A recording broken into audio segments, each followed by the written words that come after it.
తాకట్లో ఉన్న మీ బంగారాన్ని విడిపించి ఆ రోజు ఆన్లైన్ రేటుకి కొంటాం. Sharma gold company.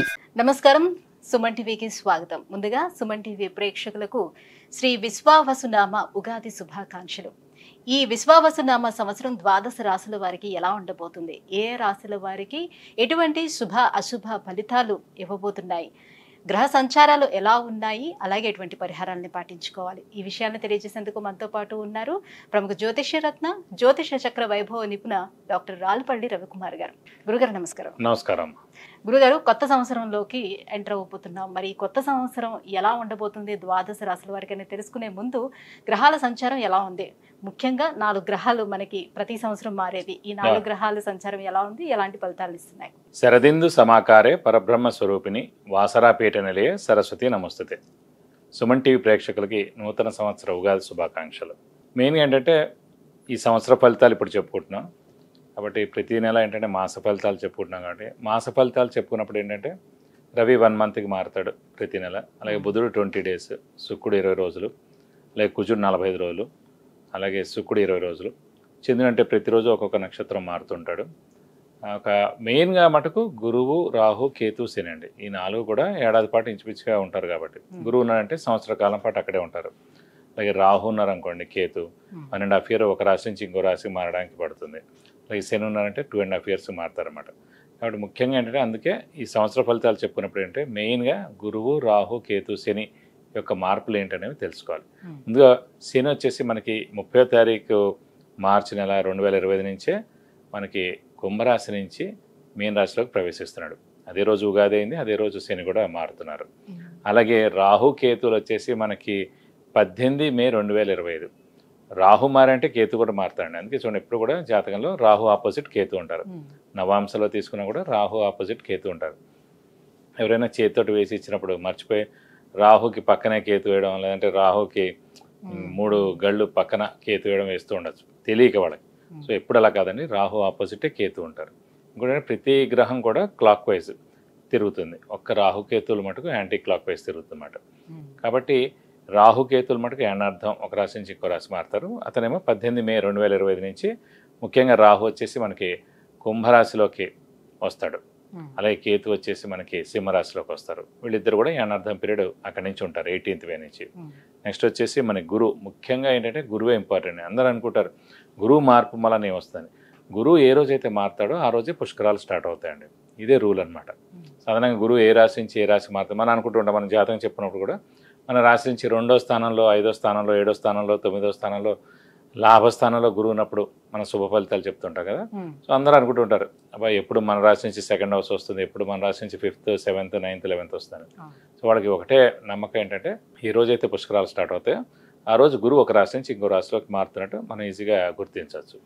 ఇంకోటి అంటే ముఖ్యంగా చాలామందికి అంటే ఇప్పుడు కొంతమందికి వివాహం కాని వారు ఉంటారు, సంతానం లేని వారు ఉంటారు, ఉన్నత చదువు గురించి వెళ్ళిన వాళ్ళు ఉంటారు, అలాగే ఫారెన్ విజిట్స్ కానీ, ట్రావెల్స్ కానీ, అంటే అసైన్మెంట్స్ కానీ గురించి వెళ్తారు, కొత్త జాబ్ గురించి, ప్రమోషన్స్ గురించి, అలాగే సంతానం, గృహం, వాహనం ఇవన్నీ కూడా మనం చెప్పుకోవాలంటే కనుక గురువు యొక్క మార్పుతోటే చెప్పాలన్నమాట. కొన్ని రాష్ట్రాల వాళ్ళకి లాస్ట్ 2 ఏళ్ళు లేదనుకోండి, ఈ ఏడాది ఉంటుంది అంటే ఆ ఏడాది వాళ్ళకి 2వ స్థానం కానీ, 5వ స్థానం కానీ, 7వ స్థానం కానీ, 9 కానీ, 11లోకి వచ్చినప్పుడు ఆ సంవత్సర కాలం పాటు. ఓవరాల్ గా అంటే ఈ 4 గ్రహాల మార్పుతోటి దేశవ్యాప్తంగా ఎటువంటి మార్పులు చోటు చేసుకునే అవకాశం ఉంటుంది? ఆర్థిక పరంగా కానివ్వండి, అంటే ఆర్థిక పరంగా ఇవన్నీ కూడా ఎక్సలెంట్గా ఉంటుంది. ఎందుకంటే బుధుడు మెయిన్ వ్యాపార కారకుడు ఎవరికైనా సరే. ఆర్థికానికేమో బుధుడు అవుతాడు, అలాగే గురువు కూడా అవుతాడు. గురువు వచ్చేసి మనకి సంచారం మిథున రాశిలోకి వస్తున్నాడు. మిథున రాశి అధిపతి బుధుడు అండి. సో ఎప్పుడైతే మిథున రాశి అధిపతి బుధుడిని ఈ గురువు కలుస్తాడో అంటే ఆ మిథున రాశిలోకి వచ్చే సంవత్సర కాలం పాటు ఉంటాడో సో వ్యాపార అభివృద్ధి ఉంటుంది, దేశాభివృద్ధి ఉంటుంది, అన్ని విధాలు కూడా చాలా బాగుంటుంది. ప్లస్ చాలామంది అంటే ఇంకా వ్యాపారం విపరీతంగా పెరుగుతుంది, ఎక్స్పోర్ట్ కానివ్వండి ఇవన్నీ కూడా విపరీతంగా పెరుగుతాయి అనమాట. వాతావరణ పరిస్థితుల్లో ఎటువంటి మార్పులు? వాతావరణం కూడా చాలా బాగుంటుందండి. ఎందుకంటే శని కూడా మనకి గురువు స్థానం అయిన మీన రాశిలోకి వస్తున్నాడు. ఇంకోటి ఏంటంటే ఆధ్యాత్మిక కారకుడు శని, గురువు, కేతు కూడా అండి. అలాంటి ఆధ్యాత్మిక కారకుడైన శని వచ్చేసి మనకి గురువు రాశి అయిన మీన రాశిలోకి ఉంటాడు కాబట్టి సో ఆధ్యాత్మిక వాతావరణం 2.5 ఇయర్స్ పరిపూర్ణంగా ఉంటుందని చెప్పుకోవచ్చు. శత్రు దేశాల నుంచి వివాదాలు కానీ అలాంటి చోటు చేసుకుని అలాంటివి అయితే ఏ ఇబ్బంది ఉండదు, ఖచ్చితంగా ఉండదు. జూన్ తర్వాత నుంచి ఇలాంటి ప్రాబ్లమ్స్ అన్ని కూడా తీరిపోతాయి. కొన్ని రోజులు ఏంటంటే కుజుడు కూడా నీచ స్థానంలో ఉంటాడు అన్నమాట కర్కాటక రాశిలో ఈ మే, జూన్ ఆ సమయాల్లో. ఒకసారి జూన్ వెళ్ళిపోయిన తర్వాత నుంచి మటుకు ఎలాంటి ప్రాబ్లమ్స్ ఉండవు దేశానికి మటుకు. గురుగారు, శ్రీ విశ్వావసు నామ సంవత్సరం మరి వృశ్చిక రాశి వారికి ఎలా ఉండబోతుంది? వీళ్ళకి గ్రహాల అనుగ్రహం ఎలా ఉంది? తప్పకుండా వృశ్చిక రాశి అనగా మనకి విశాఖ 4వ పాదం, అనురాధ 1, 2, 3, 4 పాదాలు, జ్యేష్ఠ 1, 2, 3, 4 పాదాలు, ఈ నక్షత్రాల సమూహంతో మనకి వృశ్చిక రాశిలోకి వస్తుంది. ఈ రాశి వారికి ముఖ్యంగా ఏంటంటే అర్ధాష్టమ శని 30th March 2025తో వెళ్ళిపోతుంది. ఈ అర్ధాష్టమ సినిమాలనే బాగా చిక్కులు చికాకులు, మానసిక ఆందోళన, స్ట్రెస్, స్ట్రెయిన్, ఆలోచన అధైర్యం, డబ్బు ఖర్చు, హెల్త్ ప్రాబ్లం, ఇంట్లో విపరీతమైన డబ్బు ఖర్చు, ఇంట్లో మనశ్శాంతి లేకపోవడం, అటు ఇంట్లో దెబ్బలాట్లు జరగడం, ఇవన్నీ కూడా బాగా జరిగాయి గత 2.5 సంవత్సరాల నుంచి. సో అవన్నిటి నుంచి దేవుడి వల్ల బయటపడ్డట్టే అనుకోవాలి. ఎందుకంటే 5th house పర్వాలేదండి, 4th house అంటే అర్ధాష్టమ శని కాబట్టి, ఇలా వృశ్చిక రాశి అధిపతి కుజుడు కాబట్టి కుజుడికి శనికి అస్సలు పడదు కాబట్టి అర్ధాష్టమ శని ఎఫెక్ట్ చాలా చూపించింది.